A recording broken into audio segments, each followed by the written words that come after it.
Growing up, my mom was my everything. My dad walked out on us when I was just a baby, leaving her to raise me on her own. We didn't have much, some months were tighter than others, but she made sure I never felt like I was missing anything. We were a team, the two of us against the world.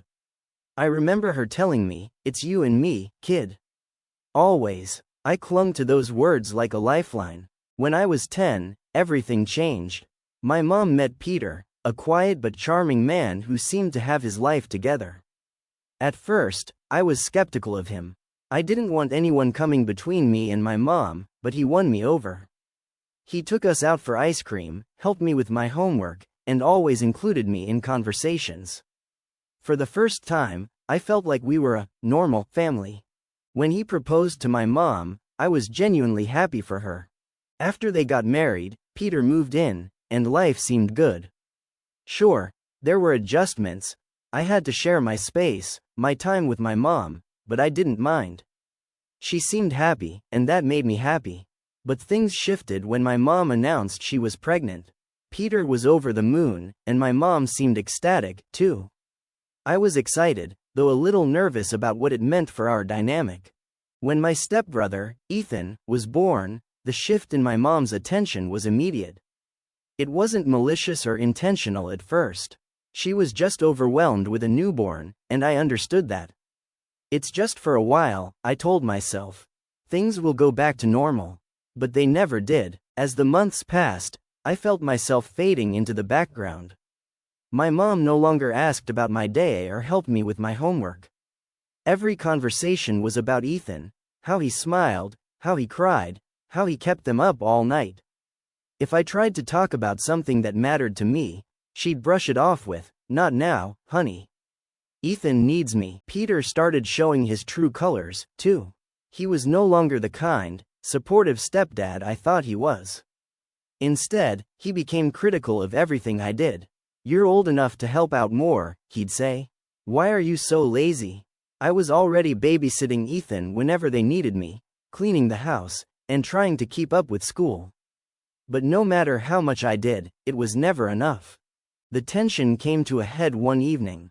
I had a big test the next day and needed to study, but my mom asked me to watch Ethan while she and Peter went out. When I said I couldn't, Peter snapped, "You're part of this family, and families help each other." "Really?" I shot back. "Because it doesn't feel like I'm part of this family anymore." My mom looked hurt, but she didn't defend me. Instead, she handed me Ethan and left without another word. That night, I cried myself to sleep, realizing how much I had lost. The breaking point came a few weeks later. I came home from school to find my mom and Peter sitting at the kitchen table, their faces serious. My mom's hands were clasped tightly in front of her, and Peter's arms were crossed, his expression cold. "Sweetheart," my mom began, her voice strained, "we need to talk." I sat down, already feeling the weight of whatever was coming. "We've been thinking," she continued, "and we believe it would be best if you went to stay with your Aunt Karen for a while." I blinked, confused. "What? Why?" "Things are tight right now," she said, avoiding my eyes. "With Ethan and everything, we just don't have the space or resources." "You mean you don't have the space or resources?" I interrupted, my voice shaking. "It's not like that," she said quickly.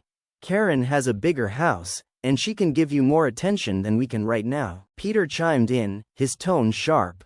"You're old enough to understand that this is about what's best for everyone, not just you." "For everyone? Or just for Ethan?" I shot back, glaring at him. My mom flinched but didn't argue.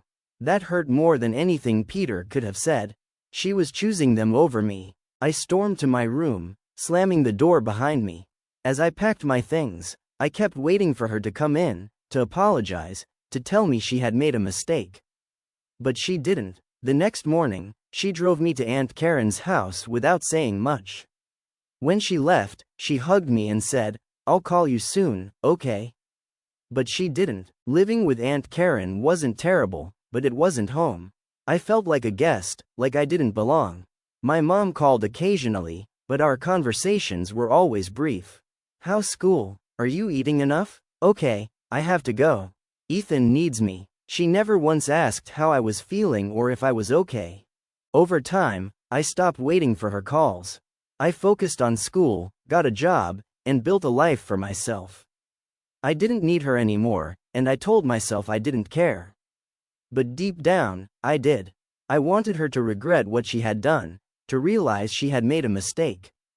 But that moment never came. Years later, she showed up at my door.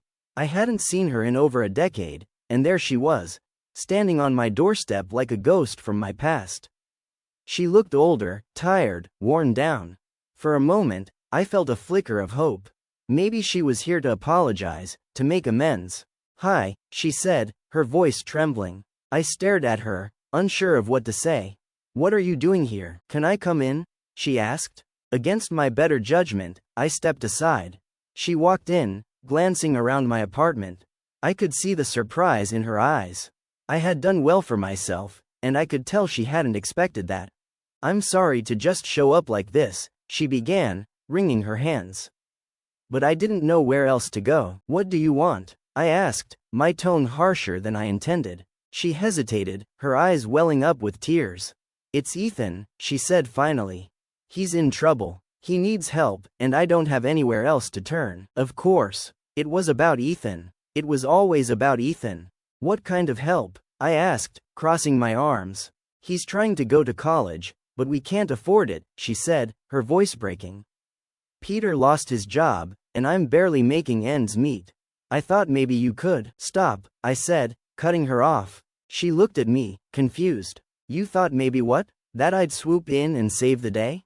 That I'd forget how you abandoned me so you could play happy family with Peter and Ethan?"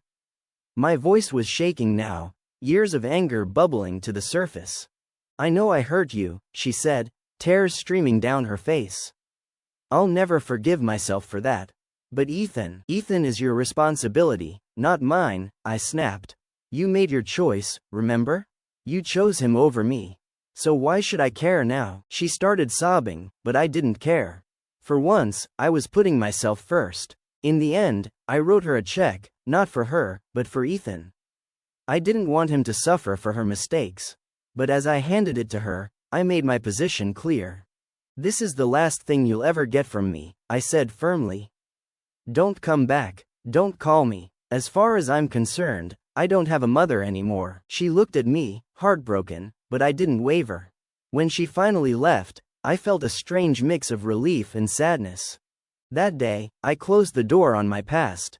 I don't know if my mom will ever understand the pain she caused me, but I do know one thing. I'm done letting her dictate my life. I've built something good for myself, and I'm not going to let her or anyone else take that away from me.